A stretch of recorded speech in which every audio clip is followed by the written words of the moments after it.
అందరికీ నమస్కారం. Anantapuram film society అదేవిధంగా అనంత షార్ట్ ఫిల్మ్ ఫెస్టివల్ 2026 ఈ కార్యక్రమానికి విచ్చేసిన పోటీదారులకి అదేవిధంగా అవార్డు ఫంక్షన్కి విచ్చేసినటువంటి ఆహుతులందరికీ కూడా సుస్వాగతం, అభినందనలు, శుభాకాంక్షలు. ఇప్పుడు నా పేరు వెంకటేశ్వరరావు. ముందుగా నా పరిచయం. నేను ఈ కార్యక్రమానికి అవార్డు జ్యూరీ కమిటీ సభ్యుడిగా నేను పనిచేయడం జరిగింది. నేను కొన్ని అంశాలు మీ ముందు మీతో పంచుకోవాలనుకుంటున్నాను. మనం సినిమాకి వెళ్తాం, నచ్చిన సినిమా చూస్తాం. కామెడీ సినిమా అయి ఉంటుంది, లేకపోతే క్రైమ్ సినిమా అయి ఉంటుంది, యాక్షన్ సినిమా అయి ఉంటుంది, లేదు రొమాంటిక్ సినిమా అయి ఉంటుంది. రకరకాల సినిమాలు మనం చూస్తూ ఉంటాం. ఒకసారి ఒక సినిమాకి వెళ్తే ఒక సినిమానే చూస్తాం. సో అయితే క్రైమ్ చెప్పాను కదా, ఆ తరహాలో. కానీ ఫిలిం ఫెస్టివల్కి ఎందుకు రావాలి? ఫిలిం ఫెస్టివల్లో సినిమాలు ఎందుకు చూడాలి? ఫిలిం ఫెస్టివల్లోకి వచ్చి సినిమాలు చూసేదానికి అసలు అవసరం ఏంటి? ఇప్పుడు మనం సినిమా తీసాం, షార్ట్ ఫిల్మ్ చేసాం, గ్రూప్ అంతా వచ్చాం, మన సినిమా స్క్రీనింగ్ చేశారు, మన సినిమా మనం చూసుకున్నాం, హ్యాపీగా ఒకరినొకరు అభినందించుకున్నాం, వెళ్ళిపోయాం. ఇది మన ఇంట్లో చూసుకుంటే సరిపోదా? ఇక్కడికి వచ్చి స్క్రీనింగ్లో చూడాలా? ఇక్కడికి వచ్చి చూడాల్సింది ఏంటి? మనతో పాటు ఇంకా మనకు పోటీదారులు వచ్చారు కదా, ఒక 30, 40, 50, 60 సినిమాలు వచ్చాయి. వాళ్ళు ఏం చేశారు? మనం చాలా ఉత్తమం, మనం చాలా బాగా సినిమాలు తీస్తాం, మనం చాలా బాగా నటిస్తాం, మనం చాలా చక్కగా కెమెరా వర్క్ చేస్తాం. తప్పులన్నీ అవతల వాళ్ళు చేసుకుంటారు, మనం చెయ్యం. కానీ అవతల వాళ్ళు ఏం చేశారో ఆ తప్పులను కూడా మనం చూడాలి కదా. అది చూసారా? నాకు తెలిసి అక్కడ చాలామంది, 100కి 99% మంది చూడలేదు అని నేను చెప్పగలను. ఎవరి సినిమా వాళ్ళు చూసుకొని ఆ రోజు అభినందించుకొని వెళ్ళిపోవడం మన వాళ్ళకి బాగా అలవాటు. ఇందుకోసం షార్ట్ ఫిల్మ్ ఫెస్టివల్కి రావాలా? రావాలి, ఎందుకంటే ప్రైజ్లు ఇస్తారు కాబట్టి.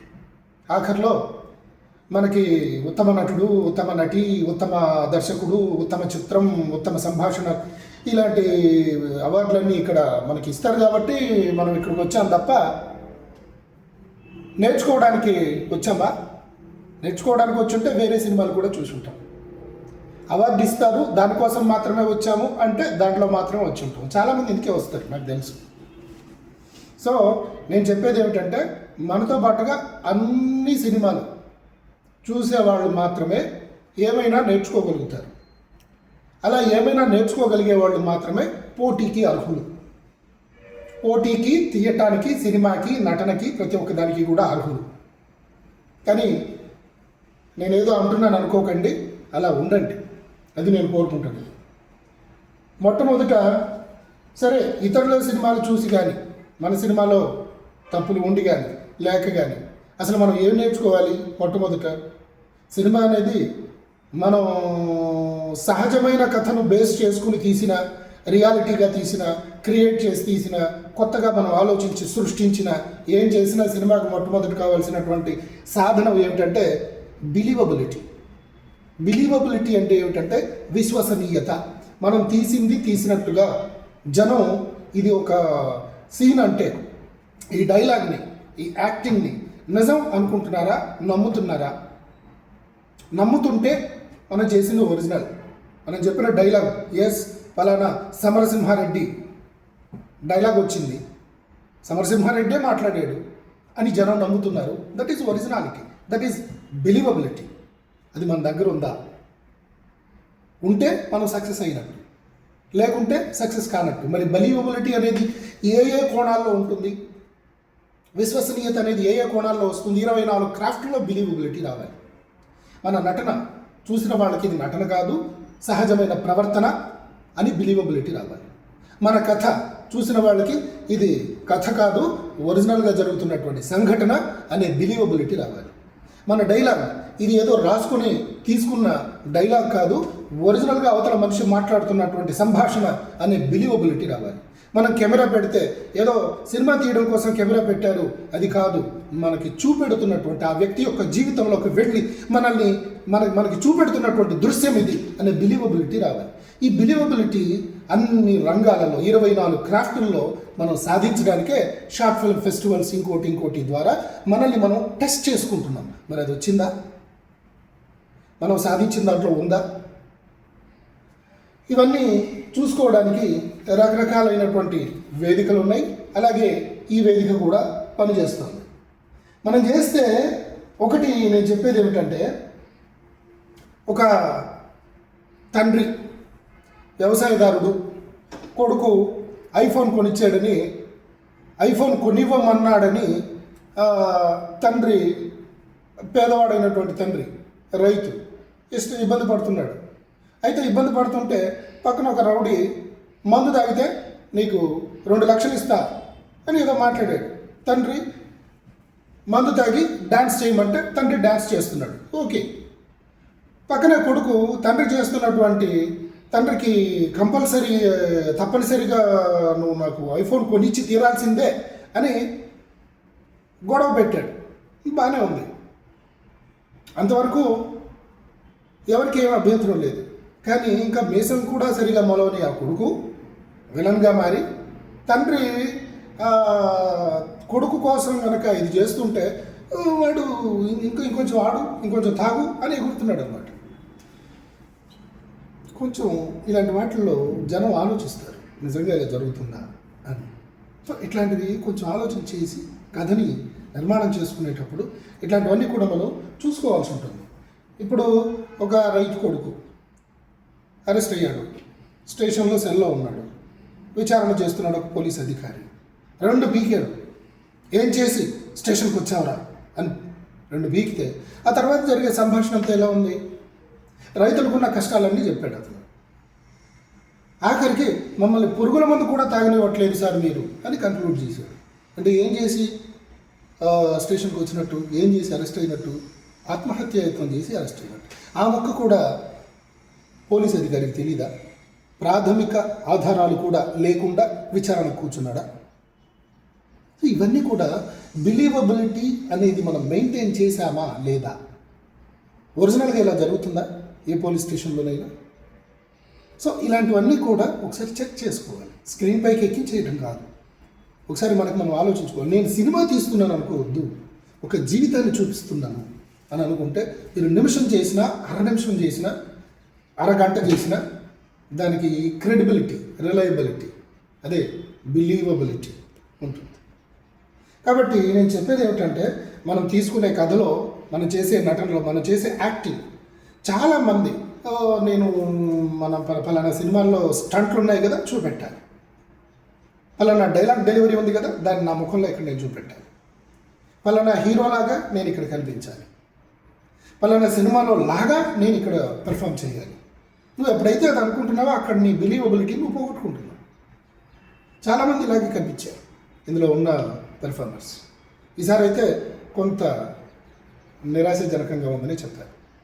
నేను ఓపెన్గా చెప్తున్నాను, ఎందుకంటే మీరు ఆహా ఓహో అద్భుతాలు చేశారు అని చెప్పడం వల్ల ఫైనల్గా ఏమవుతుందంటే మీరు చేసిన పొరపాట్లు, తప్పులు మీరు తెలుసుకోలేక వాటిని రిపీట్ చేయడం జరుగుతుంది. అందువల్ల తప్పనిసరిగా ఓపెన్గా చెప్తే, అంటే ఇవి చెప్పిన దానివల్ల లేకపోతే వీటిని పాయింట్అవుట్ చేయడం వల్ల ఇక్కడ అవార్డులు వస్తాయా రావా అనే డెసిషన్స్ దీన్ని బేస్ చేసుకుని జరిగాయని నేను చెప్పను. కానీ చేసిన పొరపాట్లు చెప్తున్నా, అవి చెప్తేనే మీరు దాన్ని రియలైజ్ అవుతారనేది నా అభిప్రాయం. అదేవిధంగా వరుసగా మనం తోచిన సీన్స్ అన్ని వాటిలో పెర్ఫార్మెన్స్ ఉందా లేదా, వాటిల్లో మనం సరిగా యాక్టింగ్ చేశామా లేదా, సరిగా సీన్ తీసామా లేదా, ఇవేవి చూసుకోకుండా మంచి మంచి సినిమాల్లో నుంచి బీజిఎమ్స్, బ్యాక్గ్రౌండ్ మ్యూజిక్స్ తీసేసి దీని మీద వేసుకుంటూ వెళ్ళిపోతే సినిమాగా వినటానికి బాగుంటుంది, చూడడానికి ఆ నాసి రకం, ఆ నాసితనం కనిపిస్తూ ఉంటుంది. పైగా క్వాలిటీ కలిగినటువంటి బ్యాక్గ్రౌండ్ మ్యూజిక్, అసలు క్వాలిటీ లేని టేకింగ్, రెండూ కలిస్తే కామెడీగా ఉంటుంది. సో మంచి బడ్జెట్ ఇచ్చాడు, ఆ మంచి బడ్జెట్లో మంచి మంచి డ్రెస్సులు, మంచి మంచి ఆహార్యము ఇలాంటివి కలిగి కూడా మేకింగ్లో, అదే టేకింగ్లో సరైన అవుట్పుట్ లేకుండా ఉన్నటువంటి పరిస్థితులు కూడా కొన్ని చూడడం జరిగింది. సో ఇట్లాంటివన్నీ కూడా మీరు రెక్టిఫై చేసుకుంటే బాగుంటుంది. ఒక డిక్షన్లో పంతులు గారు కామెడీ అదే పంతులు గారి యాసలో బ్రాహ్మణ యాస ఉంటుంది కదా, ఆ యాసలో కామెడీగా పంతులు గారి యాసలో ఒక ఆర్టిస్ట్ డైలాగ్ చెప్పారు. కామెడీ సీన్స్ మొత్తం అలాగే చేశారు. ఓకే, బ్రహ్మానందం గారినో లేకపోతే అలీ గారినో ఎవరినో ఇమిటేట్ చేస్తూ వాళ్ళు ఎవరు చేశారనేది మనకు అనవసరం, మొత్తం మీద పెర్ఫామ్ చేయాలనుకున్నారు, చేశారు. కానీ అదే సన్నివేశంలో ఒక సీరియస్ సిచ్యువేషన్ వస్తే మరి అక్కడున్న అదే డిక్షన్తో ఇక్కడ సీరియస్ దృశ్యాన్ని ఎలా కన్వే చేయాలి అనేది ఉంటుంది కదా. అక్కడికి ఇక్కడికి పెర్ఫార్మెన్స్లో అదే డిక్షన్లో సంబంధం లేదు. అక్కడేమో ఏమిట్రా అంటూ స్టార్ట్ చేస్తుంది. మరి సీరియస్నెస్ వచ్చేటప్పటికి ఏమిట్రా అనే దాని ద్వారా వచ్చే సీరియస్ ఏమిట్రా ఏమిట్రా ఏం జరిగిందిరా ఇది రావాలి కదా, లేదు. సో ఇట్లాంటివి కనెక్టివిటీ చూసుకోవాలి. వీటి వల్లనే బిలీవబిలిటీ ఏర్పడుతుంది. ఇదంతా ఎందుకు చెప్తున్నానంటే బిలీవబిలిటీ రావడానికి ఇవన్నీ కూడా ఆధారంగా ఉంటాయి అన్నమాట. వీటి వల్లనే బిలీవబిలిటీ ఏర్పడుతుంది. సో అన్నీ ఇలా మీలో మైనస్ని చెప్పడం నా ఉద్దేశం కాదు, ప్లస్లు చాలా ఉన్నాయి.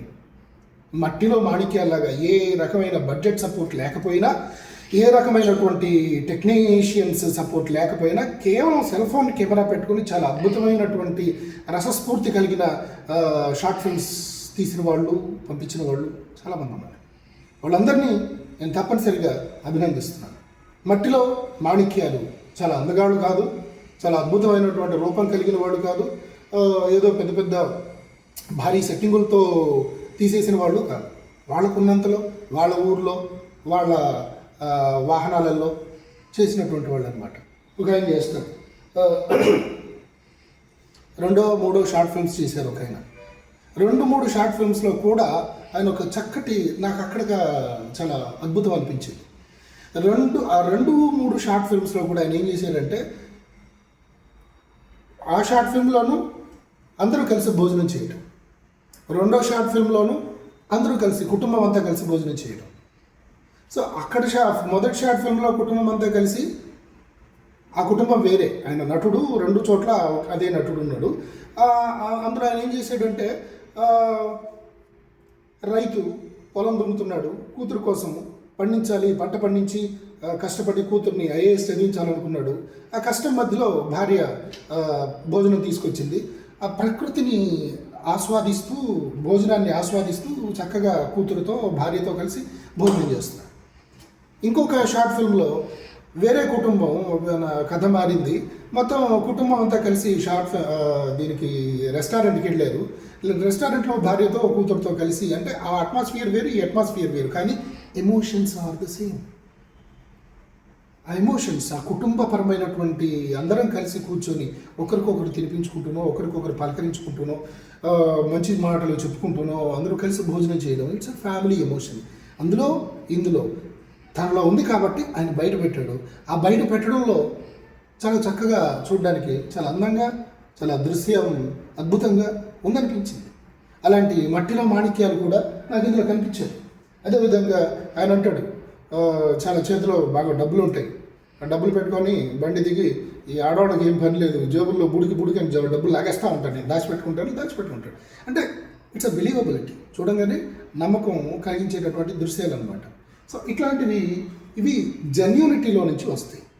తీసే చిత్రం పట్ల జెన్యూనిటీలో నుంచి వస్తాయి ఇట్లాంటి దృశ్యాలు, ఇట్లాంటి నటన, ఇవన్నీ కూడా ఇలాంటివి మెయింటైన్ చేస్తే బాగుంటుంది. అదేవిధంగా ఒక జులై అప్పు చేసి వారాల తరబడి, నెలల తరబడి, సంవత్సరాల తరబడి అప్పులు చేసేసి ఎవ్వరికి దొరకకుండా ఎక్కడో వెళ్ళిపోయి తలుపులు వేసుకొని పడి తాగేస్తూ ఉంటాడు వాడు. చాలా బాగా చేసాడు అతను. సరే, మొత్తానికి అప్పుల వాళ్ళందరూ ఏదో రకంగా పట్టుకుంటారు. వాడి తాతకి ఎక్కడో ఆస్తుంటే వచ్చి ఆ పత్రాలు వీడి చేతిలో పెడతారు. ఆహా తాత అంటాడు, అంటే వీడికి తెలియదు ఆస్తి ఉందని కూడా. సో మొత్తానికి ఆ ఆస్తి అమ్మేస్తాడు. సో వాళ్ళ అప్పులు తీర్చేస్తాడు. ఆఖరిలో కొంత డబ్బులు ఉంటుంది. ఇంకొక తండ్రి కూతురికి ప్రమాదం జరిగి ఆమెకి యాక్సిడెంట్లో వైద్యం చేయాల్సి వస్తే ఆమె డబ్బుల కోసం అతను తిరుగుతుంటే ఆ మిగిలిన డబ్బులు వాడికి ఇస్తాడు. అతను చాలా మంచి పెర్ఫార్మెన్స్, చాలా చక్కటి కథనం అన్నమాట, న్యాచురల్గా. సో ఇట్లాంటివి చాలా అందంగా పోర్ట్రే చేసినటువంటి వాళ్ళు. వీళ్ళ దగ్గర పెద్ద పెద్ద బడ్జెట్స్ ఉన్నాయని నేను చెప్పను, చూడంగానే మనకు అర్థమైపోతుంది. పెర్ఫార్మెన్స్, వాళ్ళకు ఉన్నటువంటి పెర్ఫార్మెన్స్ని వాళ్ళు చాలా చక్కగా చూపించుకోగలిగారు. అది సాధించాలి ప్రతి ఒక్కరు కూడా. ఆ క్రియేటివిటీ సాధించాలి. ఆ క్రియేటివిటీలో నుంచి బిలీవబిలిటీ అనేది ఏర్పడుతుంది. అది మీలో వచ్చిందా అని ప్రతి ఒక్కరు కూడా చెక్ చేసుకోవాలి. కాబట్టి ఇంకొకరు ఒక అబ్బాయి ఆడికి 35 భాషలు తెలుసంట. ఆడు ఇంకొక అమ్మాయిని ప్రేమించాడు, ఆమెకి 73 భాషలు తెలుసంట. వీళ్ళిద్దరూ కలిసి ఒక కమ్యూనిటీ, వీళ్ళిద్దరూ కాదు ఒక ప్రపంచవ్యాప్తంగా పాలీగ్లాట్స్ ఒక కమ్యూనిటీ ఏర్పడుతుంది. ఎన్ని ఎక్కువ భాషలు తెలుసుకుంటే వాళ్ళంత గొప్పవాళ్ళుగా రాణించగలుగుతాం అనుకునేటటువంటి ఒక కమ్యూనిటీ. సో 35 భాషలు తెలిసిన అబ్బాయి అమ్మాయిని నేను ప్రేమించవచ్చా అని చెప్పి వెంట పెడితే, ఓకే నేను చూస్తాను నీ గురించి అన్నట్టు అమ్మాయి మరి నేను రిజెక్ట్ చేయట్లేదు, అట్లనే యాక్సెప్ట్ చేయట్లేదు, చిన్న సంభాషణ అనమాట. దీనికి వాళ్ళు ఎంత చక్కగా బిలీవబిలిటీ సాధించారో చెప్తున్నా. 35 భాషలు, 73 భాషలు చెప్పగానే ఎవరైనా నమ్ముతారా? దీనికి వాళ్ళ బిలీవబిలిటీ ఎంత అద్భుతంగా సాధించారో నేను చెప్తాను. కన్నడ నుంచి ఒకడేలా లైవ్లో, పైగా వాళ్ళు సింగిల్ టేక్లో చేశారు ఇదంతా. దాదాపు 5 నిమిషాలు ఏముంది షార్ట్ ఫిల్మ్. ఈ 5 నిమిషాల్లో ఎక్కడో 2-3 ట్రావెల్ మొత్తం తీసుకొస్తే ఈ 5 నిమిషాల్లో వాళ్ళు ఏం సాధించారంటే, ఆ ఇద్దరు అమ్మాయి అబ్బాయి మాట్లాడుకునేటప్పుడు వాటి ఇంగ్లీష్లో మాట్లాడతారు, తెలుగులో మాట్లాడతారు, కన్నడలో మాట్లాడతారు, హిందీలో మాట్లాడతారు, గుజరాతీలో మాట్లాడతారు, వేరే ఫ్రెంచ్లో మాట్లాడతారు, మొత్తం లైవ్ సింగిల్ టేక్లో. సో 35 భాషలు అన్నప్పుడు నువ్వు నమ్మకపోవచ్చు, వాళ్ళు కంటిన్యూవస్గా ఒక్కొక్క భాషని సంభాషణ కంటిన్యూ అవుతుంటుంది, భాషలు మారుతుంటాయి. సంభాషణ ఇది కన్వే చేస్తున్నటువంటి మీనింగ్ కంటిన్యూ అవుతుంటుంది. భాషలు ఈ అమ్మాయి మాట్లాడే భాషకి వాడు ఇంకొక భాషలో సమాధానం చెప్తుంటాడు అబ్బాయి. ఆ అబ్బాయి మాట్లాడిన దానికి అమ్మాయి వేరే ఇంకొక భాషలో జవాబు చెప్తుంటుంది. ఇదంతా సింగిల్ టేక్, మధ్యలో ఎక్కడ కెమెరా కట్ అవ్వదు. సో 5 నిమిషాల పాటు 73 భాషలు లేదా 35 భాషలు వాళ్ళు రిప్రజెంట్ చేసి ఉండకపోవచ్చు, కనీసం ఒక 7-8 భాషలు చూపించగలిగారు స్క్రీన్ మీద. వాళ్ళకు వచ్చు అని వచ్చి చేశారో బట్టి కొట్టి చేశారో మనకు తెలీదు, కానీ దే అచీవ్డ్ ద బిలీవబిలిటీ. అది నమ్మించడం. దానికి పెద్ద ఇదేమీ అక్కర్లేదు, జెన్యూనిటీ ఉంటే చాలు, ఇమిటేషన్ లేకుండా ఉంటే చాలు. కాబట్టి నేను చెప్పేది ఏంటంటే, మనం ఏం చేసినా దానికి బిలీవబిలిటీ అనేది చాలా ముఖ్యం అని చెప్తున్నాను. సో మొత్తానికి ఇవన్నీ కూడా సినిమాలు కానీ, నాటకాలు కానీ, కావ్యాలు కానీ, వీటన్నిటికీ కీలకమైనటువంటి క్రైటీరియా ఏమిటి అంటే, మన పెద్దవాళ్ళు ఎప్పుడో చెప్పారు, అది ఎంతకాలమైనా కొనసాగుతుంది. అదే రమణీయార్థ ప్రతిపాదక శబ్ద కావ్యం. ఒక రమణీయమైనటువంటి, ఒక అందమైనటువంటి చక్కటి భావాన్ని ప్రతిఫలించేటటువంటి ఒక చిన్న శబ్దమైన, ఒక వాక్యమైన, ఒక గద్యమైన, పద్యమైన, ఒక చిన్న కథ అయినా అది కావ్యం. అది చదివితే శ్రవ్య కావ్యం, చూస్తే దృశ్య కావ్యం. కాబట్టి మనం సినిమా తీసినా, మనం కథ రాసుకున్నా, అన్నిట్లో ఈ లక్షణం రిఫ్లెక్ట్ అయ్యేటట్లుగా ఉండాలని లాక్షణికులు మన పెద్దవాళ్ళు ఎప్పుడో డిఫైన్ చేశారు. ఈ డెఫినేషన్ని 24 క్రాఫ్ట్లోకి, ఇందాక చెప్పినట్టు బిలీవబిలిటీని 24 క్రాఫ్ట్లోకి మలిచినట్టే ఈ లక్షణాన్ని కూడా 24 క్రాఫ్ట్లోకి మీరు మలిస్తేనే మీరు సరైనటువంటి మూవీ మేకర్స్ కాగలుగుతారు. నటనలో, రచనలో, గానంలో, ప్రతి చోట ఆ రమణీయార్థ ప్రతిపాదక శబ్ద కావ్యం. రమణీయమైనటువంటి అర్థాన్ని, రమణీయమైనటువంటి శబ్దాన్ని సాధించడమే కావ్యం అనేటటువంటి స్థాయిని మీరు సాధించారా అని మీరు చెక్ చేసుకోవాల్సి ఉంటుంది. సో ఇది నేను ఇస్తున్నటువంటి ఒక చిన్న సమీక్ష. అన్ని అంశాలు, అన్ని విషయాలు కవర్ చేయడానికి తగినటువంటి సమయం ఉండకపోవచ్చు. రెండోది ఏమిటంటే, నేను ప్రతి సంవత్సరం అనంతపురం అనంత షార్ట్ ఫిల్మ్ ఫెస్టివల్కి నేను అక్కడికి వచ్చేవాడిని, మీ అందరితో కలిసేవాడిని, 3-4 రోజుల పాటు మీతో పాటు ఉండేవాడిని, సమయం మీతో పాటు స్పెండ్ చేస్తూ ఉండేవాడిని. ఈసారి కారణాంతరాల వల్ల నేను రాలేకపోవడం జరిగింది. అందువల్ల నేను ఉన్న చోటు నుంచే మీకు సంక్షిప్తంగా ఈ సమీక్షను మీకు అందించాలని అనుకుంటున్నాను. ధన్యవాదాలు. అదేవిధంగా అనంత షార్ట్ ఫిల్మ్ ఫెస్టివల్ని ప్రతి సంవత్సరం నిర్వహిస్తున్నటువంటి నిర్వాహకులు రషీద్ బాషా గారికి అభినందనలు తెలియజేస్తున్నాను. అదేవిధంగా నాకు జ్యూరీ మెంబర్గా ఉన్నటువంటి వెంకట్ కన్నా గారికి అభినందనలు, శుభాకాంక్షలు తెలియజేస్తున్నాను. అలాగే నా మిత్రులు లీలా సుబ్రహ్మణ్యం గారు అక్కడే ఉన్నారు, వారికి కూడా ధన్యవాదాలు, నమస్కారాలు తెలియజేసుకుంటున్నాను. ఇంకా ఎంతోమంది జిఎంఎస్ గ్యాలరీ సురేష్ గారు కానీ, ఇలా ఎంతోమంది మీకు కావలసినటువంటి వనరులను సమకూరుస్తూ ప్రొడ్యూసర్స్గా మారుతూ చిన్న చిన్న మీ ప్రాజెక్ట్స్ అన్నింటినీ కూడా తెరకెక్కించడానికి కావాల్సినటువంటి పూర్తి సహకారాన్ని అందిస్తున్నటువంటి వాళ్ళు అనంతపురంలో మంచి కమ్యూనిటీ ఉన్నారు. ప్రోత్సహించేటటువంటి కళా పోషకులు ఉన్నారు. వాళ్ళ దగ్గర ₹1 ఉన్నా ₹2 ఉన్నా దాన్ని దీనికి పెడితే ఎన్నో చోట్ల ఎన్నో రకాలైన డబ్బుని వృధా చేసేవాళ్ళు చాలామంది కనిపిస్తారు. అదే నోటు, అదే పచ్చ నోటు. కానీ దాన్ని ఇలా ఒక నలుగురి యువత యొక్క భవిష్యత్తు కోసం ఖర్చు పెట్టి వాళ్ళ యొక్క అభిరుచిని తీర్చుకునేటటువంటి మహానుభావులు చాలామంది అనంతపురంలో ఉన్నారు. వాళ్ళందరినీ కూడా అభినందిస్తూ సెలవు తీసుకుంటున్నాను. నమస్తే.